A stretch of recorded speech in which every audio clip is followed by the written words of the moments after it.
Hello, class, and welcome to another live event for Music 133. I know it's fascinating. Here we are, I guess a little bit at the last minute for this unit. Robin and I are busy preparing to go to Missouri. I know that's the place everybody wants to go when they get a couple days off for the College Music Society Conference, where we'll be talking about this class in particular and how to run a class of this size. I see that we have a viewer. It's probably one of us. Say hello, Robin. Hey, hey, how are all of you? Good to virtually see you. And we're here to, this is going to be a short session because it's very late past my bedtime. I know you all are all young and vibrant, but I'm old and stodgy. And He smells so, funny too. yes, so we're going to, the last couple of sessions we went through the material sort of step by step as best we could. We're not going to do that so much this time. We're more going to open it up to questions and hopefully get just if there's anything you want to get a real live answer from us about, this is the moment. So. Yeah, and in fact, there's a link. We went ahead and cut to the chase and put a link right into the Google Hangout in the instructions. So if you're watching this and you want to join us, just hop on and ask the question. And we will also, we can take a note palette and demonstrate things as needed. By the way, while we're waiting for your questions, we've been grading the creative projects for the second unit, and they're fantastic. We're very impressed, and keep them coming. Woohoo! So yeah, so Unit 3 is.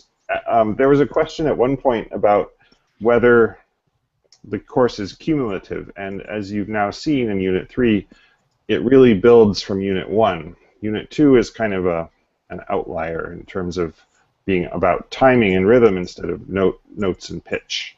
So Unit 1 was the building blocks. Now in Unit 3 we're starting to put it together into scales and actual useful musical phenomena, and then it's just going to get even better and more exciting and more rich and varied from there.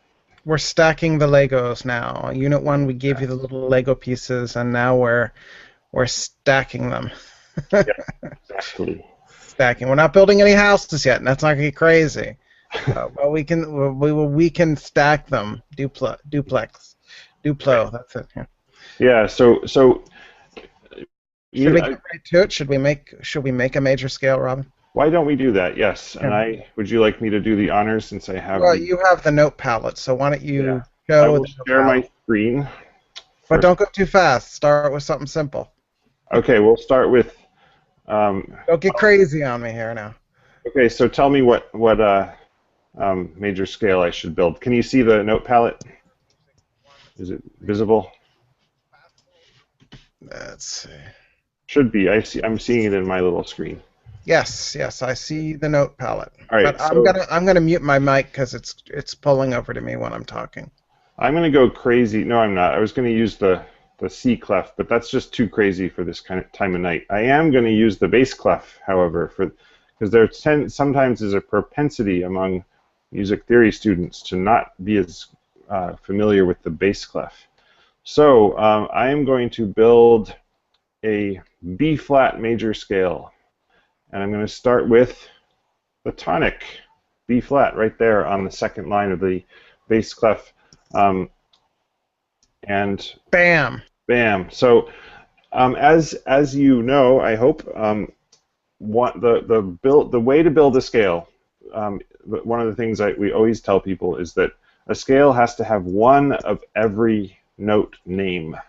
So if you repeat any note names, you're going wrong. If you skip any, you're also going wrong. So as an example, going along with B flat, what you need to do to be guaranteed of success is literally just build up the scale with one of every note. So we have some kind of B, well, we know it's a B flat, but some kind of B, some kind of C, some kind of D, some kind of E, some kind of F, And we don't have to worry at this point whether we're putting flats and sharps on these, because we know we're guaranteed of success if we have at least one of each of these things.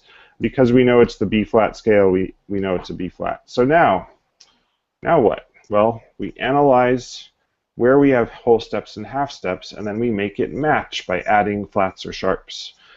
So stop me if you have questions. I have a question. What do we make it match? You said we make it match. Right, make it match. Good point. We need to make it match something, don't we? We need to make it match. I'm going to pause for dramatic effect so you can fill in with your own brains what it needs to match.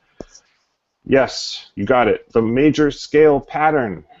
Whole, whole, half, whole, whole, whole, half. Or in our terminology, whole, whole, semitone, whole, whole, whole, semitone. So what do we have? So we're just like in life, you often have to compare reality to what you want reality to be, right? What we have here is reality. We have B flat to C is a whole step, C to D is a whole step, D to E is a whole step. At that point in time, what we want is not a whole step, because this should be whole, whole, semitone. So how do we turn this into a semitone? Well, easy enough. We add a flat. But Professor McCulling, can't we make music with the scale we have and not the scale we want? Well, like it is a good war. It is a good skill to be able to make a good life out of the circumstances you're handed, and not try to be dissatisfied until you have that E flat that you've always wanted in your life. But in music, we can live the dream, we can live the reality we all long for, and we can just add that little E flat and play the scale we truly want to play, which in this case is a B flat major scale. Does that answer your question? Okay. Yes, I'm convinced. I'm convinced. Excellent. You've sold me. I'm just going to pause here because I really would love to get some questions from people, and we're as I mentioned, this is going to be a short session, so now is the time. We're not going to have questions at the end. We're having questions the entire time if we get any questions. And also, there's a link if you have a Google Plus account and with Hangouts and the like. There's a link right in the forum this time where it says "Join us here." Click on that, and you'll jump right into the conversation. And we would love to have you. We would like especially to know whether or not my B flat major scale is complete. Why don't we continue going through to check? So to review, we want. So again, the thing to check is the distance between the notes is almost as important as the notes themselves. In fact, it's really kind of two ways of looking at the same thing. So B flat to C, whole step, C to D, whole step, D to E flat, semitone. I'm using terms interchangeably. Whole tone, whole step, same thing. D to E, semitone. D to E flat, semitone. E flat to F. What is that? Well, normally E to F would be a semitone, but we're lowering the E down, so it's now a whole tone. E flat to F, F to G, whole tone, G to A, whole tone, and A to B flat, semitone. And thus we have whole, whole, semi, whole, whole, whole, and semi. And there we have a beautiful major scale for you. Well, Professor McClellan, I just have to say right here that I'm a little confused because, I mean, I can see how to make a B-flat scale now that you've done it, but I don't understand how to make a scale starting on another pitch. So what if I wanted an A-flat major scale? That seems completely like a different animal. And when I played, tuba in school, I remember having to learn like 24 scales, and it seems like a lot to learn for this class. How do I start a major scale on another note? Well, you follow. Okay, so first of all, don't be nervous, because even though there are so many different scales, they're really all just the same single one scale. So if you know that scale, then you know all the scales. And what that single one thing you need to know is the pattern. Whole, whole, semi, whole, whole, whole, semi. That you will find in every single major scale. So really all you're doing is sort of taking this one thing and you're applying it to all these other things. It's like, this is a really bad analogy, but you know how like on Firefox you can do different skins or like different themes where it will turn all the stuff gray or blue or red, but it's really the same browser window. That's a That, really terrible analogy. that is perhaps that is the best analogy I've ever heard. Oh, That's well, right thanks. up there with I can't think of anything quite that quality, really. So, It's so like it's like the key that goes in the lock. yes. It's the pattern that's important. It's not the individual notes. Okay, maybe this would appeal to all of the biomedical majors among you. The major scale pattern is the DNA of a major scale, and the notes are the actual cells that the DNA forms into a living body of the major scale. How's that?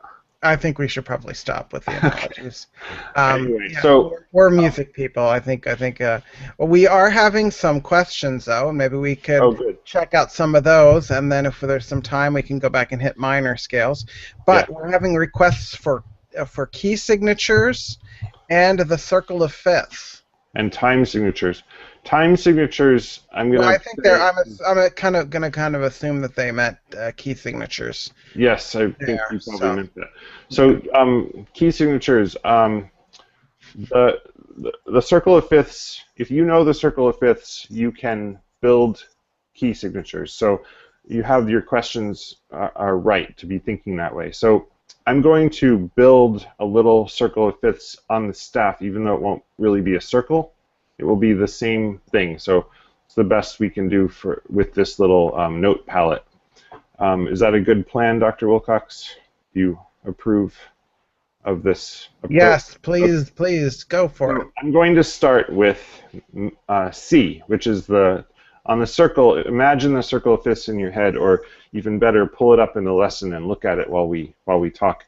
It's a circle, literally, and at the top, think it looks a lot like a clock. There are 12 spots along the edges, and the top spot, I think of it as midnight or noon. The 12 o'clock spot is C.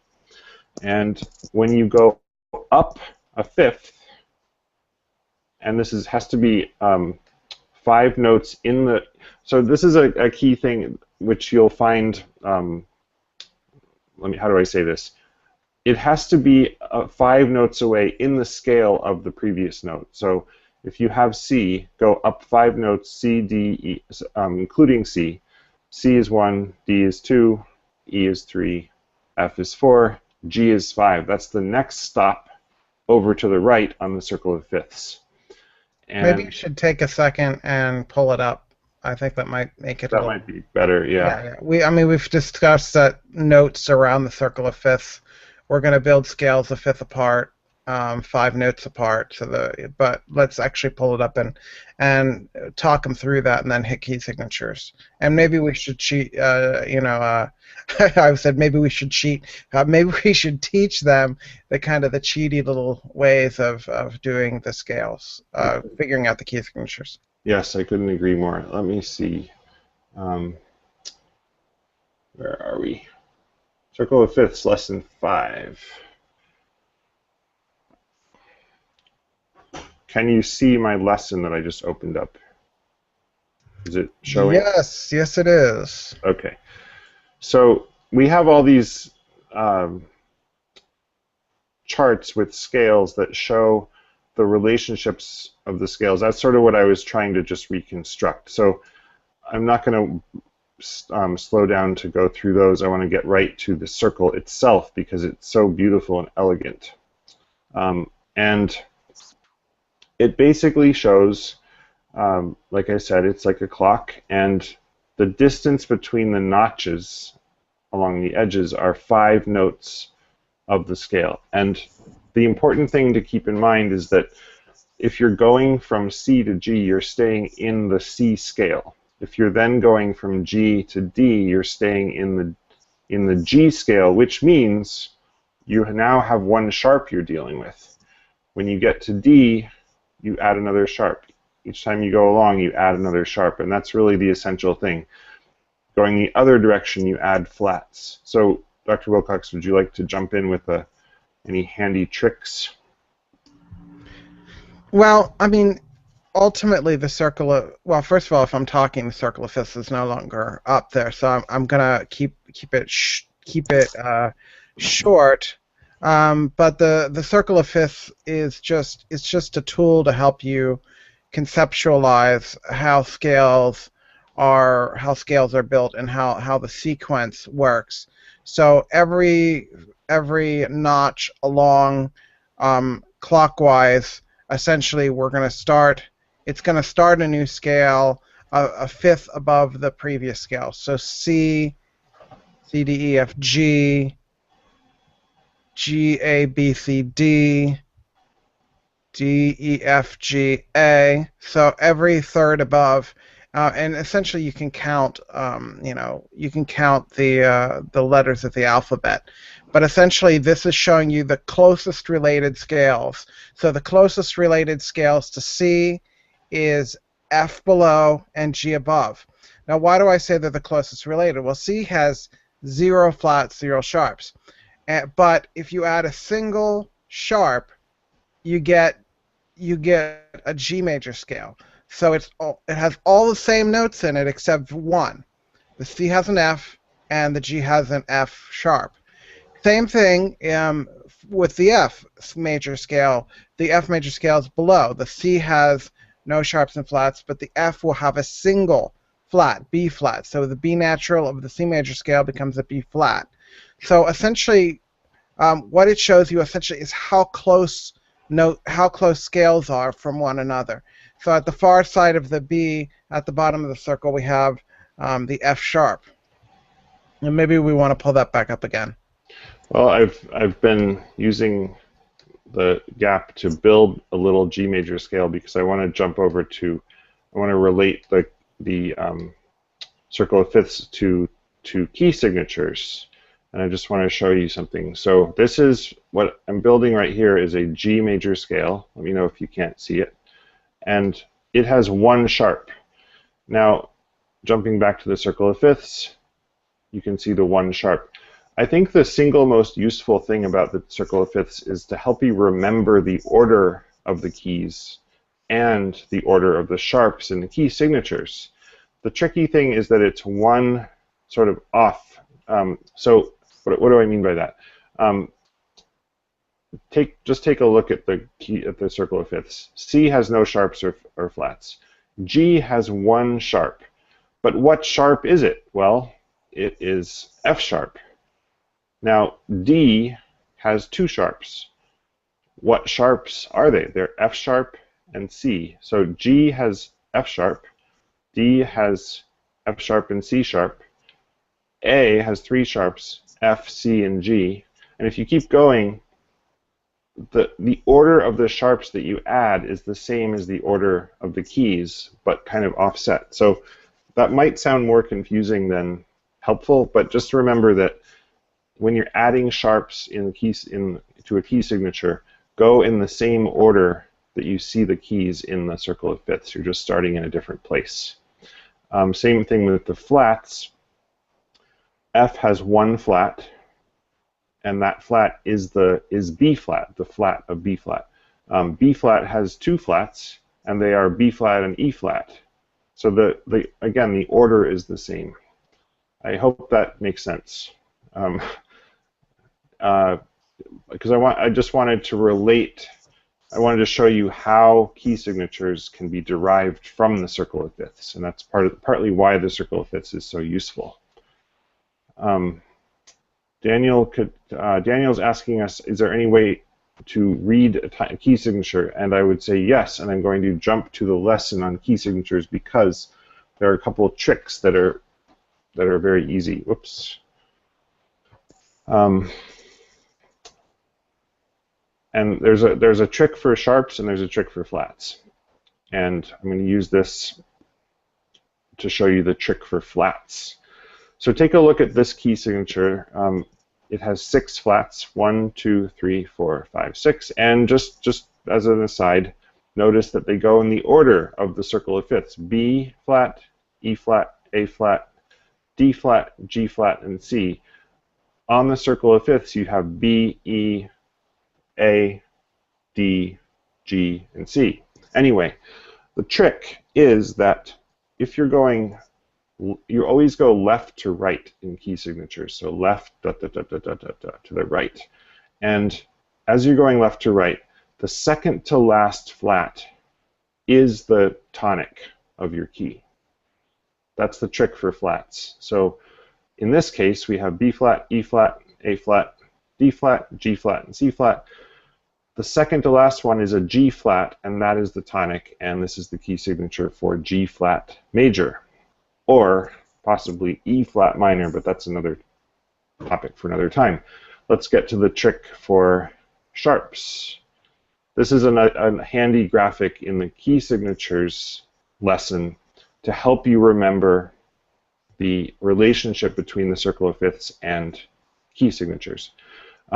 Okay, the trick for sharp keys is that the last sharp all the way to the right in the key signature is one half step, one semitone below the tonic. So just to prove the point, we have G major and we have an F sharp, and that's one half step semitone below the tonic. In other words, the last sharp on the right is the leading tone. And in D major, it's C sharp. A major, it's G sharp. Again, the furthest one to the right.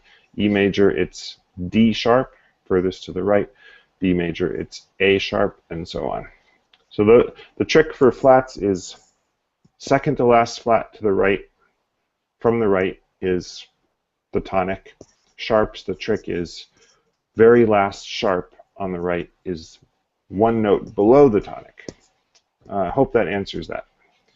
Well, I mean, Robin, do you think you could also show them with those same scales, since we've already talked about how the 7th scale degree helps with the sharp keys, the leading tone?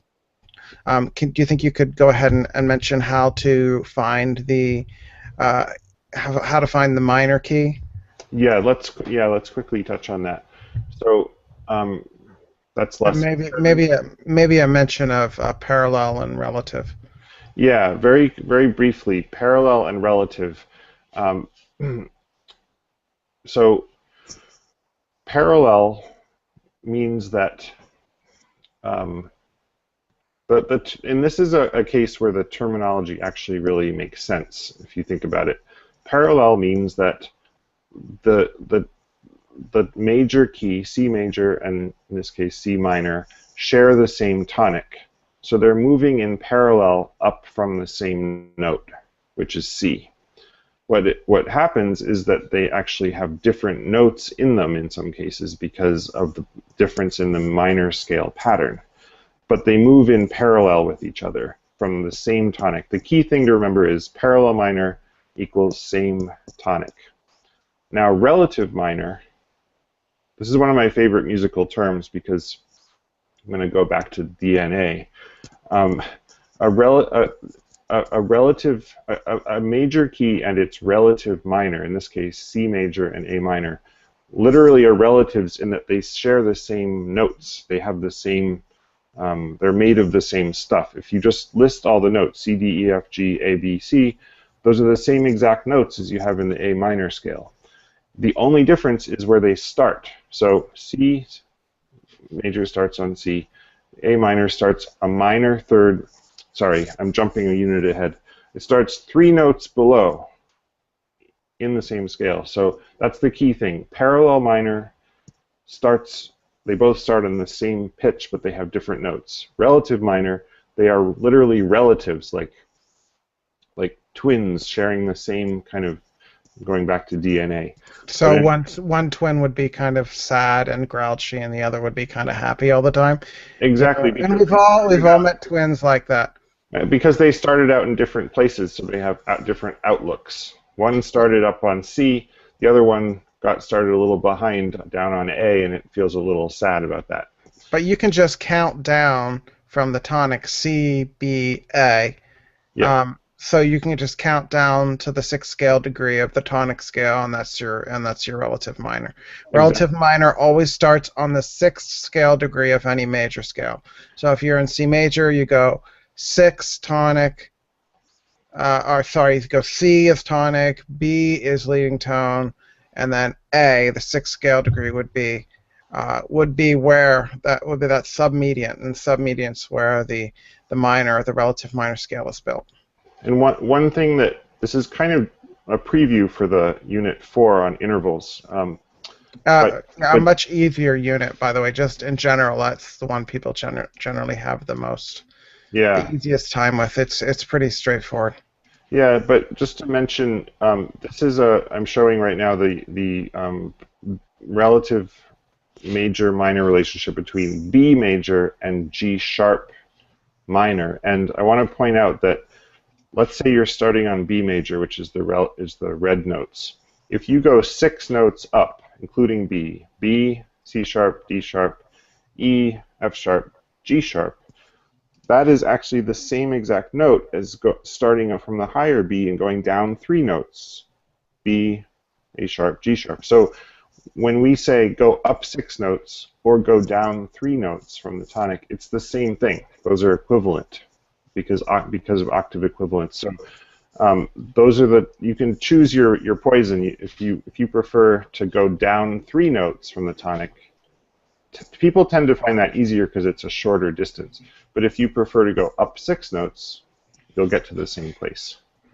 The tricky thing is that if you're finding it the other way from the minor scale to the major scale, let's say you're starting now on G sharp minor, then to find the relative major, you go up 3 notes, G sharp, A sharp, B. Okay, we're almost out of time, and I have to get to bed. So any other questions? And have we answered these ones adequately? This is a lot of material, but in another way, once it clicks for you, it's really very simple stuff. There's just a few little concepts, and once they lock in, it all falls into place. That's the great thing about music theory. Yeah. At first it seems like all this information that's being thrown at you, but really it's just 2 or 3 pieces of information being thrown at you in many different forms. And once you So see we're that, really just giving, what, 2 patterns, a major pattern and a minor pattern. And the yep, minor pattern has a couple alterations on the 6th and 7th scale degree. And then we're showing you the key signatures, which make notating those scales easier. So that's really all there is to the entire unit. So it's 2 patterns. Doc Wilcox has literally just summarized the entire unit in I don't know, what was that, 3 sentences? So literally everything you need to know, he just said it. So if Well, no, not everything. not everything, but everything in the unit boils down to that stuff. And so if you're feeling overwhelmed, just remember that it's a matter of kind of clearing away the underbrush to see the few concepts of beautiful simplicity. So I'm going to turn off my screen share so that you can all see me again. How do I do that? Yes, there we go. Hi. Anything else we should add, or are we good? Well, no. I mean, if you want, should we? Well, we can talk about that later. No, I think we are good to go. So if we will be around if you have questions, and maybe we should just, as I always mention, there's a delay of a couple minutes from what we actually say to their actual questions. So maybe we should. Oh wait, I think maybe we are. Melodic minor, or is it too late? No, we can do that. And Emma Bosco, can you repeat, Dr. Wilcox, those 3 sentences? Boy, sorry. Yeah. All 3 sentences were, I think, really there's 2 patterns, and there's a major pattern and a minor pattern. And once you know those two patterns, it unlocks all of the scales. I think there's one homework assignment where we give you just notes on a staff and ask you to identify whole tones and semitones. And the reason we do that is we just want you to see what's there, see the distance between notes. So a lot of this is just sitting at your piano or getting a piano in front of you and looking at it and following that pattern. So I think, some important things that were said tonight. One, your scale needs to have one of every letter name. So you can't have two B's in your scale. I mean, you can have them at either end if you have a B scale, but you can't have C and C sharp in the same scale or D and D flat in the same scale, right? So every letter name has to be present, A, B, C, D, E, F, G, A, and so that would be the first thing. The second thing is you need to learn the major scale pattern, but it's not the C major scale, the D major scale, the G major scale. It's just the major scale. So you can make that pattern starting on any key of the keyboard. That's what's nice about the equal division of the octave is you can follow that pattern and start it on any key you want to. So all you have to do really is memorize the pattern, and when you memorize the pattern, everything opens up. The same thing for the minor scale. You just memorize that pattern, that initial pattern, and everything will open up. Now, one thing to keep in mind with the minor scales is there's some alterations that happen. So when you have the harmonic minor scale, you're going to raise the 7th scale degree up a semitone. And when you have a melodic minor, you're going to raise the 6 and 7 scale degree going up and bring them back down, lower them back down a semitone going down. So those are your patterns. You have a major pattern and a minor pattern, and if you can follow those, you'll be set. And the key signatures are just they grow out of these scales. So if you can figure out how to read the key signatures, and if you go back and review the recording when we're done, we discuss how to quickly read key signatures. The crib version is that when you have sharps, the last sharp is the 7th scale degree is the leading tone of the key you're in. So if you have a C sharp, you go up a semitone and you're in D major. And the second to last flat from left to right, the second to last flat is the key you're in. So if you have a B flat and an E flat, the second to last flat would be B flat, and you're in B flat major. I'm just going to jump in for that last question on harmonic and melodic minor. This is one of my pet peeves with me teaching music theory, and we try to do this in the lesson. When you're taught this, normally people say there are 3 types of minor scale, and in one sense that's true, because there's 3 different formats. There's the natural minor scale, and then when you change just the 7th scale degree up a semitone, it becomes the harmonic minor, and the gap between 6 and 7 becomes an augmented second. And then when you change the 6th scale degree to fix that, then both 6 and 7 are raised, and you have a whole step between 6 and 7 again. And then on the way down, you revert back to minor. And all of that stuff is true, but my pet peeve is that really it's not 3 distinct, completely different minor scales. It's just a minor scale, and then you're making these little alterations to it. And again, I think that simplifies it. It's not 3 things you have to learn. It's 1 thing you have to learn, the minor scale, with these few little alterations, tweaking a note up or down here and there. And if you think of it that way, it might simplify things. But review the lesson on that one. We're getting some more questions. This is great. Jen Song, I don't know if I answered your question. You asked about the harmony function of major and minor. And I asked you back if you are talking about the chords, and that is something we're going to cover fully later on. But right back to clarify your question, we're happy to answer. Jared is asking about sharp key signatures. Is the last noted key signature is raised a semitone? No, let's see. The way you phrased it, I want to make sure it's clear.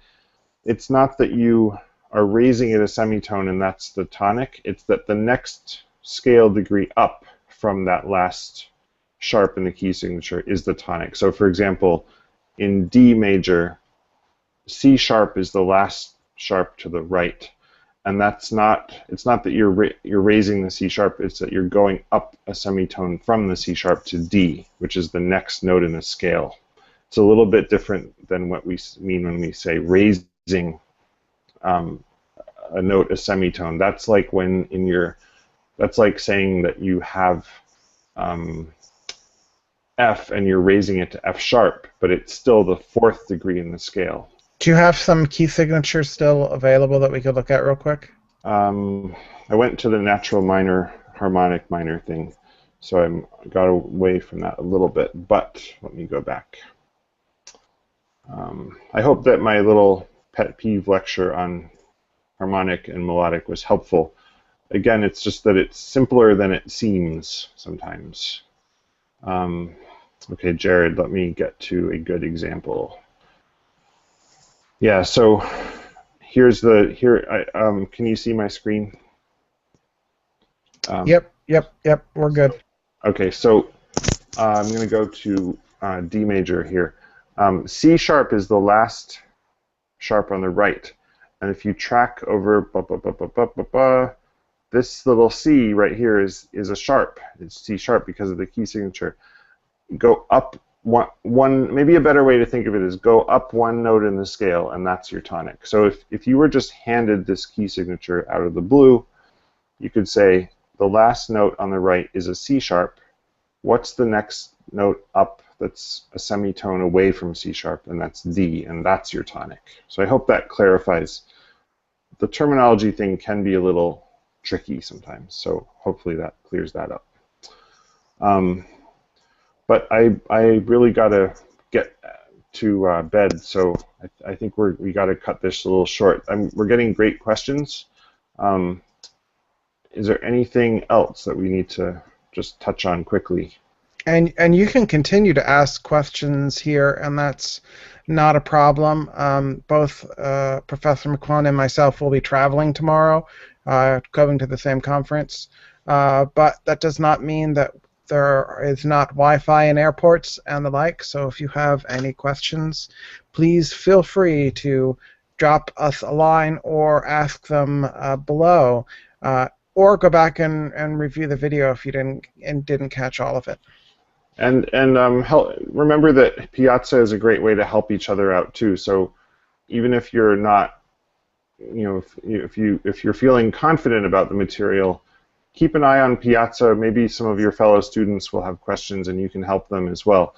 But as Professor Wilcox said, we will be keeping our eyes glued to the screen, so to speak, to watch out for your questions tomorrow because the unit is due and time is of the essence. So we are here and you're all doing great, and hopefully this was helpful. Thanks for all the great questions.